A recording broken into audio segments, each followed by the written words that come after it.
만난 새 여자가 펼치는 산으로 가는 토크 지금 시작합니다.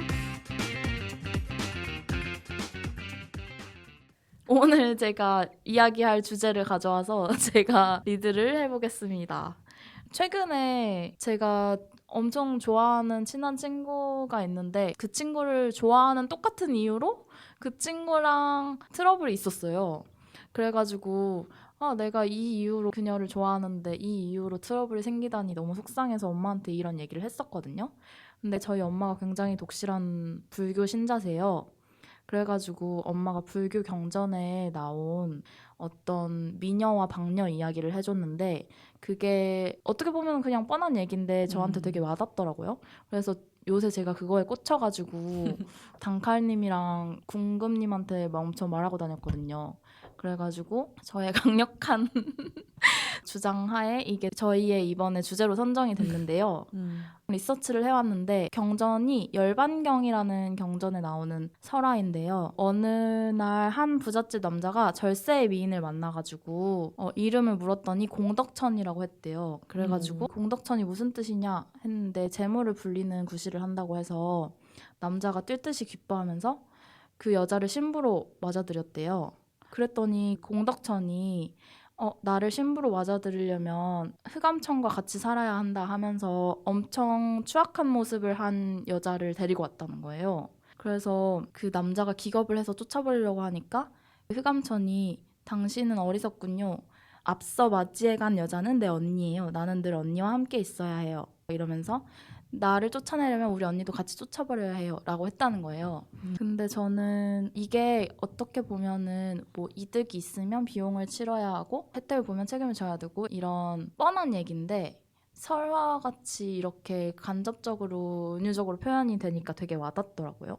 명이 있으면 암이 있는 거고 어떤 사람이든 어떤 사건이든 어떤 상황이든 미녀적인 포인트가 있으면 방녀적인 포인트가 있는 건데 내가 미녀적인 것만 취하고 방녀적인 거는 취하지 않으려고 했구나 하는 어떤 깨달음이 오면서 이 주제에 대해서 한번 같이 얘기를 해보고 싶었어요. 저 갑자기 생각난 예시가 하나 있는데 네. 맛있는 건 살쪄요. 맞아요, 맞아. 맞죠? 완전 맞는 것 같아요. 음. 그래서 일단은 공덕천, 흑암천 얘기를 들으셨을 때 각자 어떠셨는지 이런 설화에 동의를 하시는지도 궁금해요. 근데 그게 좋은 걸 취하려면 나쁜 것도 있는 것이다 라고도 해석이 될 수 있지만 나쁜 것에도 반드시 좋은 면이 있다로도 해석이 될 수 있는 거잖아요, 사실.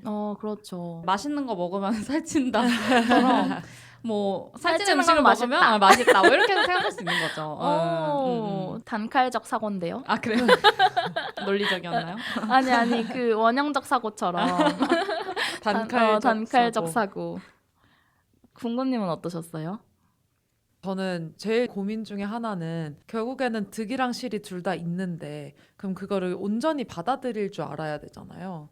근데 득은 갖고 싶어 하고 그 실을 취하고 싶지는 않아 하잖아요. 제가 그런 태도를 많이 보였던 것 같아서 그런 부분에 대한 반성은 좀 있었던 것 같아요.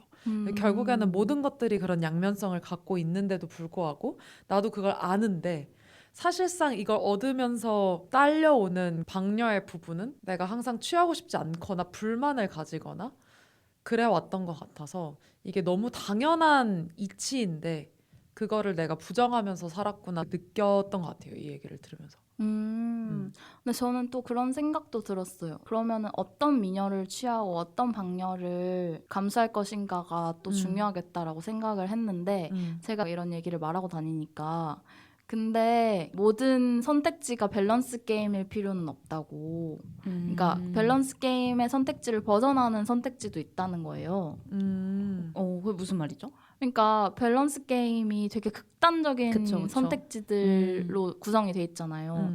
그래서 엄청 절세 미녀도 아니고 엄청 방녀도 아닌 평범한 보통의 사람을 만나도 되는 건데 뭔가 어떤 미녀를 취하고 어떤 방녀를 감수할 것인가가 너무 그 극단적인 그 선택지만을 고려한 거라는 거죠. 그래서 저는 밸런스 게임의 박스에 갇혀가지고 이 박스 밖을 생각을 못하고 있었는데 밸런스 게임 안에서 선택하려고 고심할 필요는 없겠다는 생각도 들었어요. 좀 그래서 그 밸런스 게임 안에서 어떤 미녀와 방녀 세트를 고를지 잘 선택을 못 하겠으면 그냥 선택을 안 하게 되는 것 같고 그리고 이게 지금 말하신 어떤 그 밸런스 게임의 비유는 그 전제가 명이 짙으면 암도 짙다잖아요. 근데 말씀하신 것처럼 명이 짙은데 암이 안 짙을 수도 있고 아니면 명이 좀 안 짙은데 암만 짙을 수도 있고 막 이런 선택지도 사실 세상에는 엄청 존재하잖아요.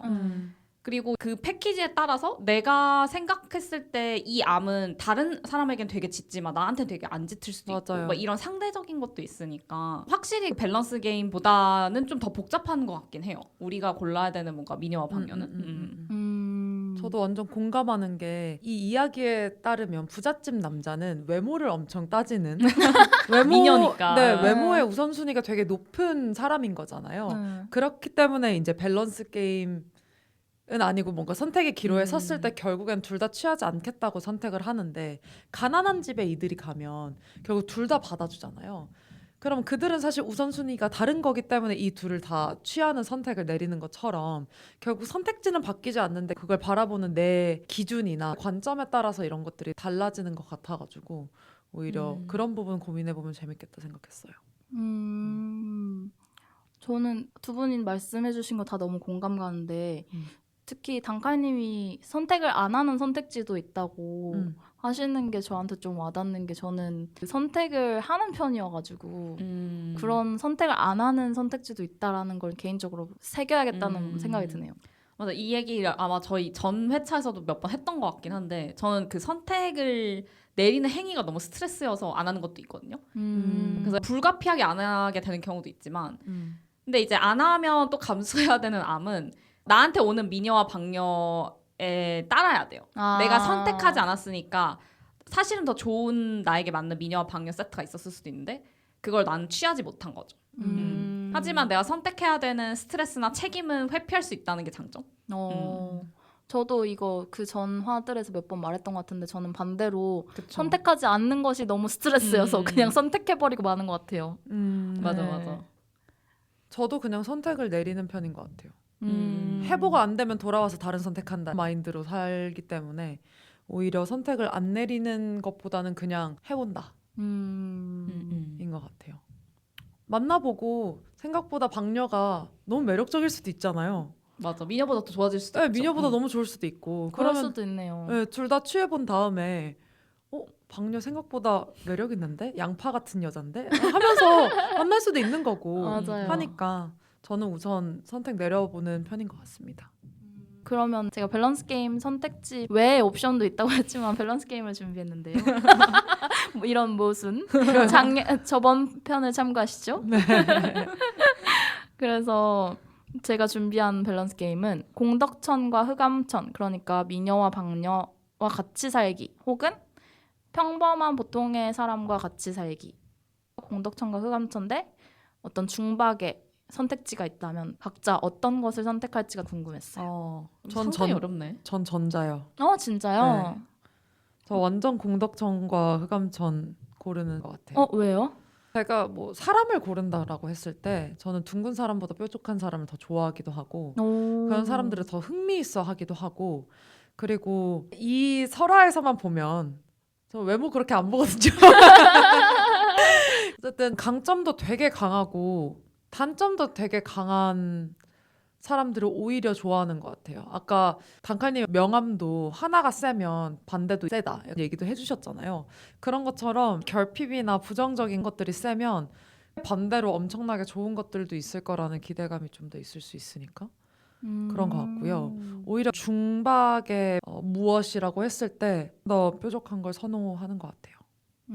저는 원래는 그랬는데 최근 들어서 생각이 바뀐 게 되게 나쁜 남자한테 대이면은 슴슴한 남자의 매력을 알게 되는 것처럼 오히려 미녀와 방녀가 뚜렷한 어떤 실체의 경험을 해보니까 되게 슴슴한 외모의 사람들의 소중함을 요새 느끼는 것 같아요. 저는 소중하지 않겠네요. 너무 소중합니다. 근데 저는 그 평범함도 되게 짙은 명과 암이 될 수 있다고 생각하거든요. 어떤 의미에서요? 그러니까 전 평범함도 뾰족함이 될 수 있다는 생각이 드는데 왜냐면 막 엄청 뾰족한 사람들만 있으면은 평범함이 오히려 두드러질 때가 있잖아요. 맞아요. 그래서 진짜 상대적이라고 느껴지긴 하는데 아 진짜 선택이 어려운데 지금 뭔가 궁금이님 말씀하실 때는 아 그치 역시 미녀와 방녀와 살아야지 이러다가 갑자기 깔깔이님 말씀 들으니까 아 역시 평범한 사람이랑 살아야지 이러고 있어요. 지금 스코어 1대1인데 한 곳에 힘을 실어주시죠.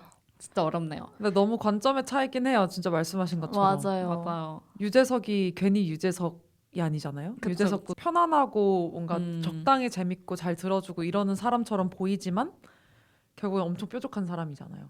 근데 그러니까 그 유재석님을 보는 관점이 미녀와 방녀가 뚜렷한데 사회화된 미녀와 방녀로 봐야 되는 건지 아니면 평범한데 조금 더 뚜렷함이 가미된 그쵸. 평범함에 되게 탑급 사람인 건지 이 맞아. 둘 중에 뭔지를 잘 모르겠어요. 그러니까요. 완전 관점의 차이인 것 같아요. 어. 직관으로 가셔야 돼요.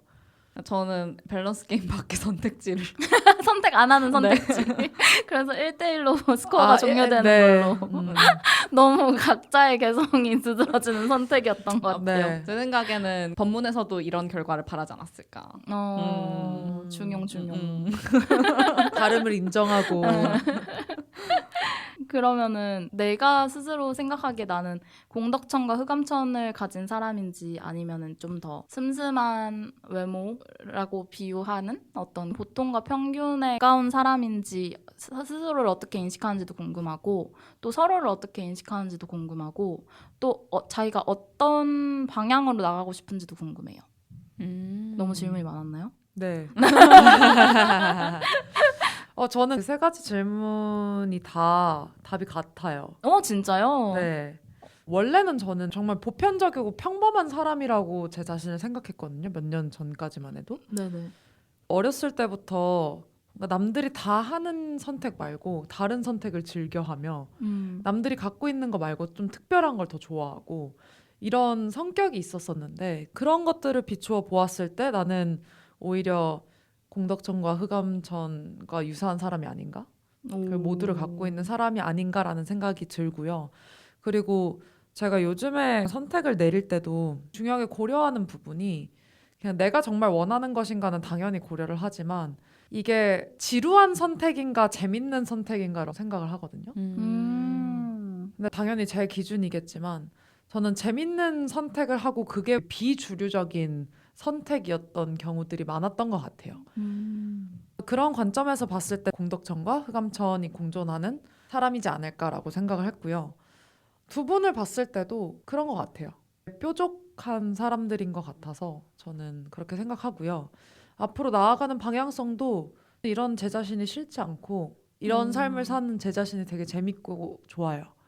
그래서 그런지 유지하고 싶습니다. 단칼님은 어떠세요? 저는 어렸을 때부터 엄청 튀고 싶어하는 사람이었어가지고 관종의 기운이 있었는데 어렸을 때부터 그래서 엄청 공덕천과 암흑천이 뚜렷한 사람이 되고 싶었던 것 같고 그게 이루어져서 그랬는지는 모르겠지만 어쨌건 저도 제 자신이 뚜렷하지 않은 사람이라고 생각하진 않는 것 같아요. 그리고 어쨌건 저희는 이제 고등학교 친구들인데 이제 고등학교 동창 중 한 명이 너무 친구들 오래 보니까 그 장점과 단점이 한데 섞여 보인다 이런 얘기를 했어요. 그러니까 단점이 이 사람의 암흑천처럼 느껴지는 게 아니라 그냥 얘 자체 맞아요. 이렇게 느껴진다는 거예요. 그 말을 듣고 되게 인상이 깊었거든요. 그런 이후로부터 사람들의 그 공덕천과 암흑천이 그냥 그 사람으로 보이기 시작했던 것 같아요. 흑암천이요? 흑암천. 네네. 그래서 근데 그럼 나한테 있어서 평범한 사람은 뭘까? 왜냐면 저는 깔깔이님하고 궁금이님이 역시나 그 공덕천과 흑암천이 좀 뚜렷한 분이라고 느껴지는데 저에게 생각되는 그 평범함이라는 거는 내가 좀 친해지지 않아서 평범하다고 느끼는 사람들인 것 같아요. 그러니까 친밀해지면 어쨌건 그 누구든 장단이 드러나기 마련이잖아요. 맞아요. 그러면서 이제 계속 더 친해지다 보면 그냥 그 사람 하나로 보여지기 시작되는 것 같은데 제 주변 사람들은 다 그런 의미에서는 미녀와 방녀가 있는 사람들이 아닌가 친하기 때문에 라는 좀 생각이 들었던 것 같아요. 맞아요. 제 친구가 가족이 제일 다르게 느껴지는 이유가 제일 잘 아는 존재여서 그런 거인 것 같다라고 말을 해준 적이 있거든요. 근데 진짜 친구보다 가족이 더 다르다고 느낄 때가 많은데 친구보다 더 많은 정보를 가족에 대해서 가지고 있기 때문인 것 같기도 해가지고 알면 알수록 흑암천과 공덕천이 존재한다는 말이 되게 와닿네요. 저는 스스로 공덕천과 흑암천이 뚜렷하다고 생각해서 중용의 정신에서 중박의 어떤 평범하고 보통의 특성을 갖고 싶었던 것 같아요. 왜냐면은 일단은 좀 대중성이 굉장히 떨어진다고 생각해서 저의 취향이나 가치관이나 이런 것들이. 근데 대중과 소통하고 어떤 대중적인 가치를 인정받고 이런 거에 대한 항상 갈증이 있었어가지고 대중이라는 게 사실 모호한 개념이기는 하지만 항상 대중성 있는 어떤 취향과 생각을 가진 친구들이 좀 부러웠던 것 같아요. 그리고 대중적인 경험들을 일부러라도 더 많이 하려고 노력했던 것 같고, 근데 이제 좀 더 생긴 대로 살자라는 마음에서, 왜냐면 알면 알수록 공덕천과 흑암천이 보인다는 거는 제 자신을 제가 살면서 더 알아가기도 하고 저 자신을 제일 잘 아는 건 저니까 제 공덕천과 흑암천을 제일 잘 아는 거는 저잖아요. 그래서 제가 공덕천과 흑암천이 짙다고 느꼈던 거일 수도 있는데 스스로 이렇게 짙다고 느끼는 거를 존중하게 돼가는 것 같아요, 점점. 대중성 완전 있으신데? 그래요? 근데 그게 노력의 산물입니다. 근데 진짜로 대중성이 있으시다고 생각해요. 어떤 면에서요? 그러니까 취향이나 이런 것들을 제하고도 취향은 사람들이 다 다르니까 성격적으로 사람이 대중적인가를 고려해 봤을 때 되게 대중적인 성격이신 것 같아요. 그러려고 많이 노력을 한 것 같아요. 네. 저는 집안이 불교인데 일부러 기독교 동아리도 해보고 그게 대중성. 아니 뭔가 이렇게 대화합. 제가 정치적으로 다른 가치관인 학교에 들어가서 학부 내내 거기서 활동했거든요. 네. 그렇게 왜 다르지 나랑? 그거를 좀 이해하고 관용하려는 노력을 한 것 같아요. 이게 오히려 뾰족한 포인트인 것 같은데요? 그럴 수도 있죠. 평범하지 않은 포인트인 것 같아요. 왜냐면 다들 본인이 믿는 종교를 믿고 살아가는데 다른 것들을 계속 수용하려고 하고 그래서 심지어 본인이 믿지 않는 종교의 단체 생활이나 이런 것들을 해보고 하는 것 자체가 뚜렷한 특징인 것 같아요. 재밌네요. 이게 어쨌건 또 다시 밸런스 게임의 그 모순으로 돌아오자면 이제 양자택일이 아닌 게 되게 세계적인 가수가 되려면 대중성도 있어야 되지만 동시에 매력도 있어야 되는 거잖아요. 맞아요. 그래서 내가 공덕천과 흑암천이 뚜렷한 사람으로 태어났으면 대중성을 갖추기 위한 노력이 거기에 플러스가 돼서 더 부스트가 될 수도 있는 거고 뭐 반대인 경우도 있을 수 있는 거고 그래서 이거를 한쪽만 양자택일 하는 개념으로 바라보기 어려울 수도 있는 것 같아요. 맞아요. 근데 이게 제가 정말 트렌드를 즐기는 사람이 아니면 트렌드를 쫓아가기밖에 못하게 되잖아요. 그래서 엄청 대중적인 걸 즐기지 않아 대중적인 걸 쫓아가는 것밖에 급급하게 되더라고요. 그래서 그런 걸 내려놔야겠다 좀 하면서 마음이 편해지고 스스로 자유로워진 것 같아요. 아무튼 얘기로 돌아오자면 공덕천이랑 흑암천 얘기를 하면서 또 저희 엄마가 해주신 말이 공덕천과 흑암천을 분별하는 너의 마음을 보라고 얘기해 주셨거든요. 근데 불교 영업하는 건 아니고 사실은 그냥 두 여자랑 같이 살게 된 것만이 팩트인데 한 여자는 공덕천이고 한 여자는 흑암천이라고 제가 그 두 여자를 분별한 거잖아요. 그래서 이런 분별하는 마음이 나를 괴롭게 하는 거다. 이런 거에 좀 더 와닿았던 게 요새 제가 수험 생활을 하고 있으니까 분별력을 발휘해야 되는 경우가 되게 많아요. 뭐가 정답이고 뭐가 오답인지. 근데 그렇게 분별력을 발휘하다 보면 이건 이래서 정답이고 이건 이래서 오답이야 하면서 가치 판단을 하게 돼서 분별심이 따라오거든요. 그래가지고 더 분별심 때문에 괴로운 것 같은 거예요. 그래서 저는 아까 말했듯이 대중성을 갖고 싶어서 뭐 그럴 수도 있지라는 생각을 의식적으로 하려는 사람인데 그럼과 동시에 근데 그거는 왜 그렇지? 그건 틀린 것 같은데? 라는 생각이 동시에 드니까 엑셀과 브레이크를 동시에 밟는 것처럼 마음이 괴롭더라고요. 음. 그래서 분별심이란 게 뭘까? 그리고 그런 건 왜 일어날까? 그리고 그런 걸 일어났을 때 다들 어떻게 대처하나 이런 것들이 궁금해서 제가 궁금이님이랑 단카리님 붙잡고 막 인터뷰했었는데 되게 흥미로웠어서 얘기를 나눠보면 좋을 것 같아요.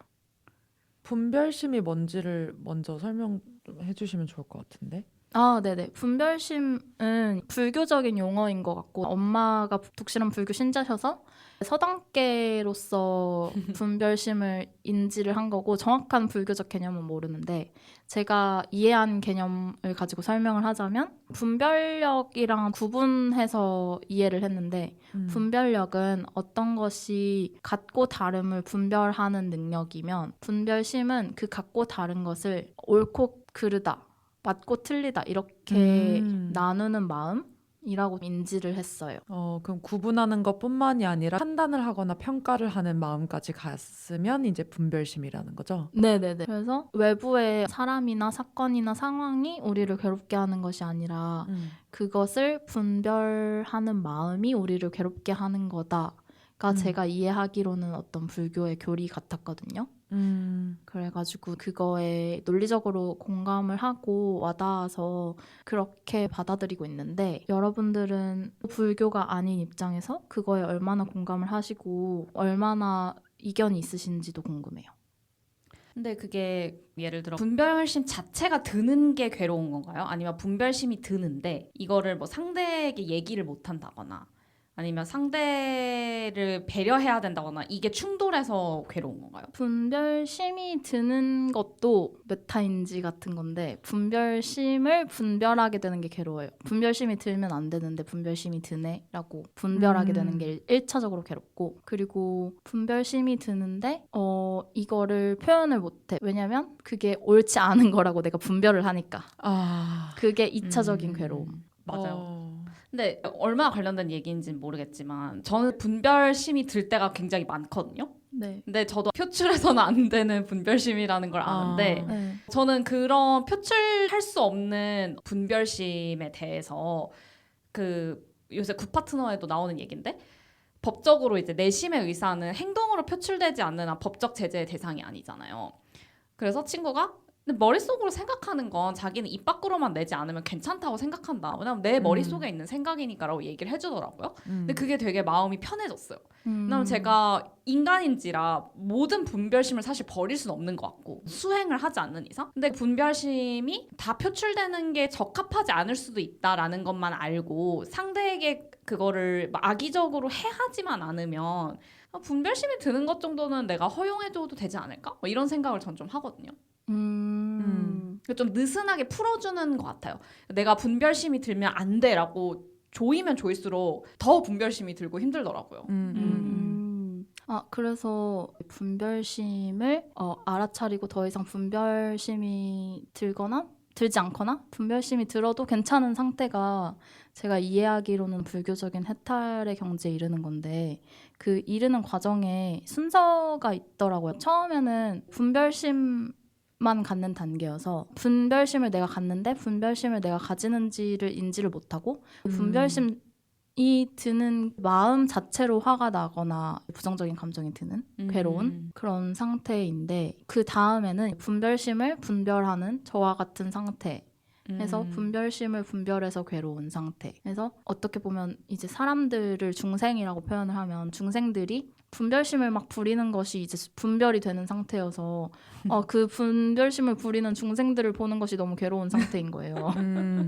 그래서 그런 상태에서 벗어나고자 스님들이 속세를 버리고 산속 깊이 들어간다거나 고립돼서 수행을 하는 거라고 하더라고요. 그리고 마지막 단계가 분별심이 잃어도 괜찮은 혹은 분별심이 잃지 않는 상태여서 중생이 분별심을 부리는 것을 분별하게 되지도 않고 분별하더라도 개의치 않아서 중생들과 잘 어울려서 살아갈 수 있는 상태라고 하더라고요. 근데 저는 처음에는 분별을 못했어가지고 저랑 다른 생각을 하는 사람을 만나면은 화가 먼저 나고 분별심이 자동으로 일어서 그랬는데 이제는 그 화가 나는 내 자신에게 화가 나는 상태에 이르렀는데 세 번째 스텝으로 나아가기 위해서는 화가 나는 내 자신을 알아차리고 그런 단계까지 나아가야 되는 것 같아요.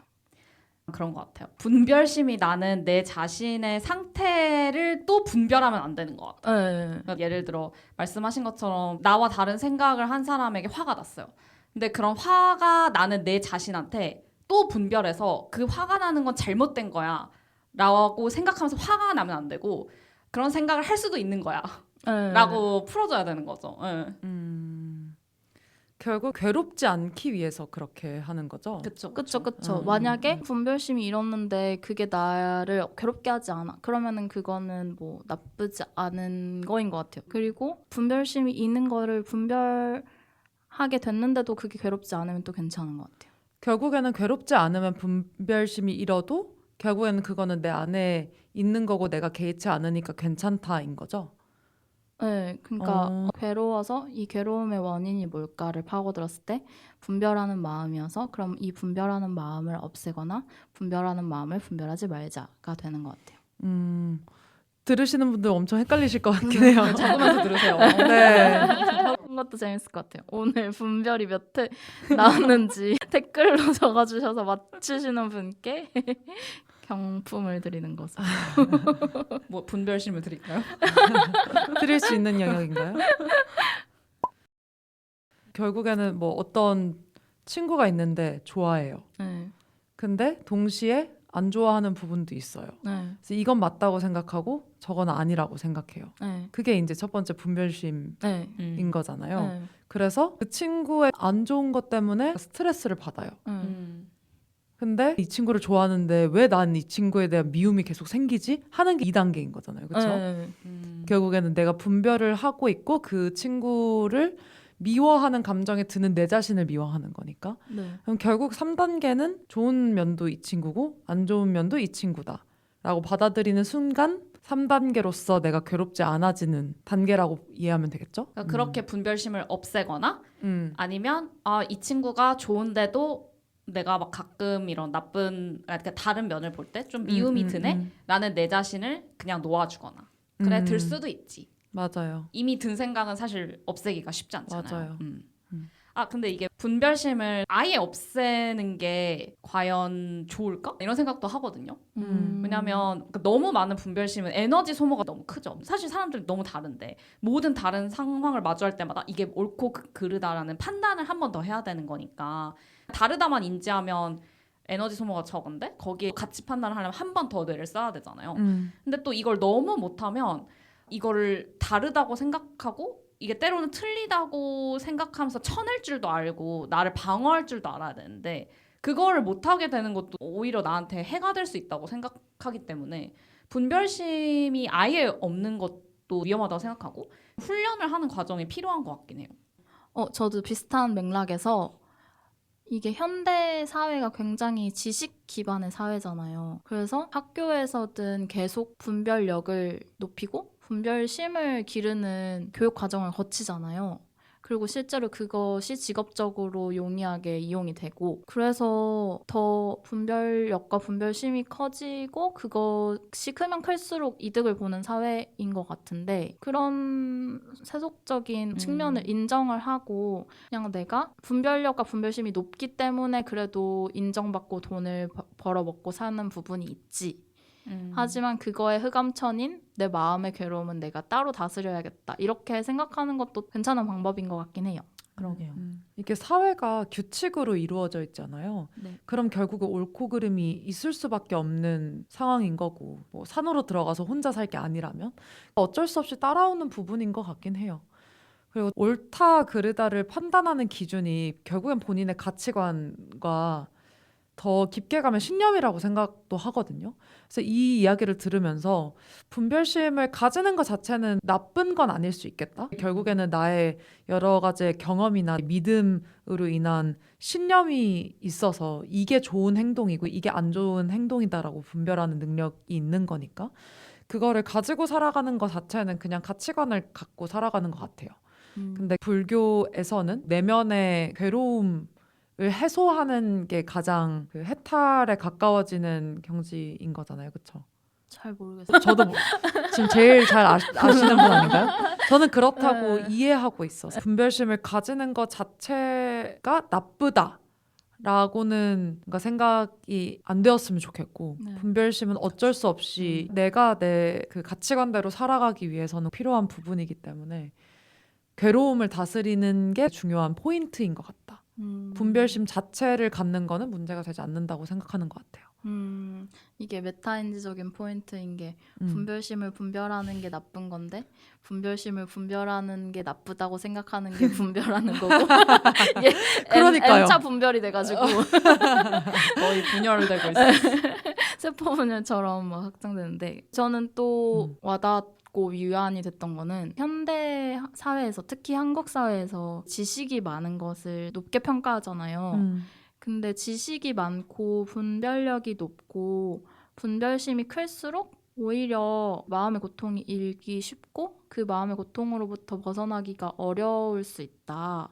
그래서 오히려 그러니까 뻔한 말이지만 지식이 많다고 지성이 높은 건 아니잖아요. 지식이 적거나 이런 것이 오히려 마음의 고통을 덜기에는 쉽고 빠른 길일 수 있다라는 이야기가 있더라고요. 불교적으로.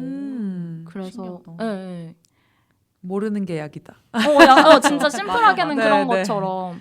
그래서 한국에서 너무 지식을 추구하니까 그런 거에 대해서 반대적인 측면에서 바라볼 수 있는 계기가 돼서 좋았던 것 같아요. 그리고 저는 분별심이 들 때 어떻게 대처해야 되는지에 대해서 단칼님이 주신 꿀팁 중에서 감정적으로는 괜찮은데 머리로는 아닌 것 같을 때가 있고 머리로는 괜찮은데 마음이 답답할 때가 있잖아요. 둘 중에 하나라도 이상함을 느끼면은 말하는 게 맞는 거라고 한 게 완전 꿀팁이었어요. 저는 항상 머리가 맞을까 감정이 맞을까 생각을 엄청 하면서 혼란스러웠거든요. 그러니까 상대방이든 뭐 어떤 사건의 해결이든 생각과 감정이 불일치할 때가 있잖아요. 그럴 때가 저는 분별심이랑 분별력이 불일치하다거나 어떤 그런 이유에 의해서 마음의 고통이 발현되는 때라고 생각을 하는데 둘 중에 하나라도 이상함을 감지한다면 그것은 표현하는 게 맞다. 그러니까 확인을 하는 거죠. 내가 이런 분별심이 드는데 나를 이해를 시켜주거나 아니면 너가 설명을 해주면 내가 이 부분은 다르다고 인정을 하거나 이제 공을 한번 상대방한테 던지고 내가 다시 받는 계기가 될 수 있는 거죠. 근데 그걸 나만 갖고 있으면 상대는 모른 채로 나는 계속 꽁에 있을 거고 이런 이제 상태가 되니까 내 안에서 분별심이 들 때도 그게 확신에 찬 분별심이 아니잖아요. 맞아요. 그래서 괴롭잖아요, 더. 그래서 그 불확실성에서 오는 괴로움이 있기 때문에 재차 확인하는 과정이 있어야 다시 한번 분별력을 가질 수 있는 거기 때문에 확실히 말하는 게 좋은 것 같긴 해요. 그게 숙고를 하고 말을 하면 전 다 괜찮은 것 같아요. 일단 뭐 분별심 드는 건 어쩔 수 없으니까. 그렇죠. 맞아요. 근데 드는 순간 욱하지만 않으면 그리고 일단 표현을 하면서 분별심이 많이 해소되기도 하고 표현을 하면서 내 분별심을 알아차리기도 하는데 내가 분별심을 알아차리게 되는 계기가 되는 것도 좋은 것 같아요. 어떤 사람을 봤을 때 다른 사람은 이게 그 사람의 흑암천이라고 느끼지 않을 수 있는데 저는 이게 그 사람의 흑암천이라고 느끼는 이유가 뭘까? 왜 나는 이걸 분별할까? 가 어떻게 보면 메타인지를 높이고 나의 흑암천을 알아차릴 수 있는 계기가 된다고 해야 되나? 네. 그래서 분별심을 불러일으키는 게 나한테 고통을 선사하잖아요. 근데 나한테 고통을 선사하는 이유가 내가 그 고통으로부터 해방될 수 있게 그 내가 분별을 하고 있다라는 어떤 신호를 주는 거네요. 그 고통이. 그런 거라고 하더라고요. 그렇게 생각하면 분별심과 그로부터 오는 고통을 견딜 만한 것 같아요. 두 분은 가까운 사람들이 분별심이 있는 사람이었으면 좋겠나요? 아니면 없는 사람이면 좋겠나요? 이제 제 행동에 대한 분별심이 없는 경우들이 있잖아요. 그런 경우에는 내가 믿는 사람이 분별심을 일으켜서 나한테 이게 옳다 그르다를 얘기해 줄 수 있으면 좋겠다라고 생각을 하는 편이거든요. 그런 의미에서 만약에 분별심이 정말 없는 사람이 있을 수 있잖아요. 그러려니 하거나 그럴 수 있다라고 하는 사람이 있었을 때 그릇된 행동을 했는데 분별하지 않고 넘어가는 부분에 있어서 그릇된 행동으로 이 사람한테 그대로 인지되는 게 싫더라고요. 네네. 그래서 저는 제 가까이 있는 사람들이 분별심이 있고 그걸 나한테 표현해 줄 수 있는 사람들이면 오히려 더 좋겠다. 남한테 내가 맡겨야 되는 게 아니라 내 책임이라서 사실은 내가 분별력을 가지고 행동해야 되는 게 맞지만 나조차도 미숙한 사람이기 때문에 누군가가 그렇게 해줄 수 있으면 좋겠다고 생각했거든요. 그래서 그런 관점에서 두 분은 분별심이 조금 더 있고 표현하는 사람이었으면 좋겠는지, 혹은 분별심이 들더라도 표현을 하지 않거나 분별심이 없는 사람이었으면 좋겠는지 궁금했어요. 근데 부모가 아이의 분별심과 분별력을 가르쳐 주잖아요. 어렸을 때. 이런 행동은 그른 거야. 이런 행동은 옳은 거야. 그렇죠. 근데 그걸 저는 부모님이 아이를 아껴서 하는 말이라고 생각하고 사실 분별심과 분별력 있는 행동을 할 줄 알아야 더 나답게 산다고 생각하거든요. 근데 이게 연인이 뭐 나는 너의 모든 모습을 사랑해 그러면서 제가 분별력 없는 행동을 했는데 막 다 품어줘. 이거 좀 이상한 것 같아요. 네, 그건 올바른 저의 모습이라고 할 수 없는 것 같고 그래서 저도 당연히 그 기준이 있는 사람이었으면 좋겠다고 생각하고 다만 그 기준을 그게 마치 세상의 기준인 양 강요하는 건 옳지 않고 그쵸. 뭔가 이 분별심과 분별심의 기준 각자가 다른 기준이 다를 수 있으니까 이거를 여러분들처럼 같이 논할 수 있는 상대면 좋겠다라고 생각이 들었던 것 같아요. 제가 봤던 짤 같은 거에서 남자는 맞는 말을 해도 무조건 틀렸다 그러고 여자는 틀린 말 해도 무조건 맞다고 막 해준다는 그런 밈이 있더라고요. 그래서 뭐 예를 들어서 그런 밈들 유사 밈들 많잖아요. 그래서 뭐 여자인 친구들끼리 막 얘기를 하는데 내 남자친구가 물건을 훔쳤대 막 그러면은 야 그래도 열정은 있다 얘 막 행동력 있다. 뭐 이런 식으로 그런 비슷한 밈이 많은데 약간 그런 거가 될까요? 그러니까 남자들 밈에서 나오는 남자들처럼 무조건 이거 틀린 말이야 이렇게 지적해주는 사람 너무 밸런스 게임인가요 또? 뭐 훔친 건 잘못된 거야 이렇게 말해주는 네. 사람이 좋냐는 거죠. 훔치지도 않았어. 근데 예를 들어서 위법은 아닌데 편법을 써가지고 뭘 했어요. 근데 그건 잘못된 거야 이런 사람인데 위법을 했는데도요. 뭐 그럴 수 있지. 그 스마트한 거지. 효율적이었다 이렇게. 안 걸리면 되는 거지 뭐. 저는 그냥 그게 잘못된 거다라고 말해주는 걸 좋아해요. 저도요. 네. 저는 평가당하는 거에 대해서 약간 발작 버튼이 있나 봐요. 좀 평가당하는 게 무섭고 안 당하고 싶기는 해가지고 왜냐면은 스스로 이미 많이 평가를 하고 있고 스스로 잘 알 수 있고 알고 있다고 생각하기 때문에 남이라도 안 해줬으면 좋겠다. 오늘 예쁘시네요. 발작 버튼 왜 안 눌리시죠? 좋아하시는 것 같은데. 좋은 버튼도 눌릴 수 있다. 그렇죠. 웃음 버튼 눌렀습니다. 웃음 벨. 네. 그래서 저는 그런 경우에 제가 위법 행위를 했고 저도 알잖아요. 이게 잘못됐다는 걸. 근데 그걸 상대가 지적을 안 해주면 가치관의 차이가 있다. 이런 생각이 드는 것 같아요. 저도. 내가 잘못되게 느끼는 건 상대방도 잘못되게 느껴야 되는 거 아닌가? 가까우니까? 라는 맞아요. 생각이 일단 1차적으로 들 것 같아요. 맞아요. 그렇다고 제가 위법 행위를 하겠다는 건 오해는. 아니고 위법 행위를 하는 사람을 만나겠다는 것도 아닙니다. 아무튼 오늘 거의 시즌2 동안 처음으로 제가 리드를 해보는 것 같아요. 자주 리드 좀 생각해보니까. 해주세요. 네, 너무 재밌어요. 그래가지고 새삼 이게 리드하는 게 만만한 일이 아니구나라는 생각이 들면서 단칼님이 산이삼이계 유재석이었다. 그렇게까지. 너무 감사한데요? 그런 생각이 들면서 이제 마무리 멘트는 바로 단칼님한테 토스해보도록 하겠습니다. 네. 이렇게 바로 토스 당하다니. 저희가 중요한 안내가 있습니다. 이제 10월쯤에 이제 이 에피소드가 업로드가 될 텐데 저희의 각자의 본업이 하반기에 살짝 바빠질 예정이어서 12월 정도까지 휴재를 하고 다시 돌아올까 하는데요. 그래서 막간을 이용해서 우리가 상반기 때 각자 생각하는 목표 달성률도 좋고 나는 이 정도 느낌으로 살았다. 100점 만점에 한번 점검을 해보고 하반기 때 각자 뭘 할 예정인지를 짧게 공유드리면 어떨까 생각했거든요. 우선 제일 심플한 저부터 말하자면 저는 상반기, 하반기 목표가 일치하고 그것은 오직 유일한 변시 합격이 목표고요. 상반기를 얼마만큼 살았냐를 점수로 매겨보자면 100점 만점 중에 한 70점 정도 되는 것 같은데 그 이유는 저에게 적정 점수가 70점이기 때문입니다. 그러니까 70점이면 패스여서 왜냐면은 김영하 작가님이 알쓸신잡인가? 거기에 나와가지고 100%를 하면 안 된다. 70% 정도만 해야 된다. 이런 거가 되게 유명한 짤로 돌았잖아요. 그거에 되게 공감을 해가지고 목표를 100% 달성하는 거는 초과 달성이다. 70%만 달성하면 그게 저한테 100%인 느낌? 이어가지고 저는 만족스러운 그 상반기를 보내서 제 점수는 70점입니다.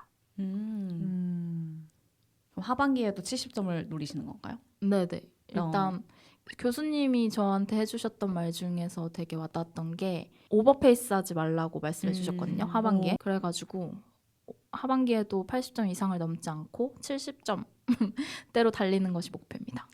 좋네요. 너무 좋네요. 네. 그래서 그 이상을 하면 플러스 알파인 거고. 그쵸.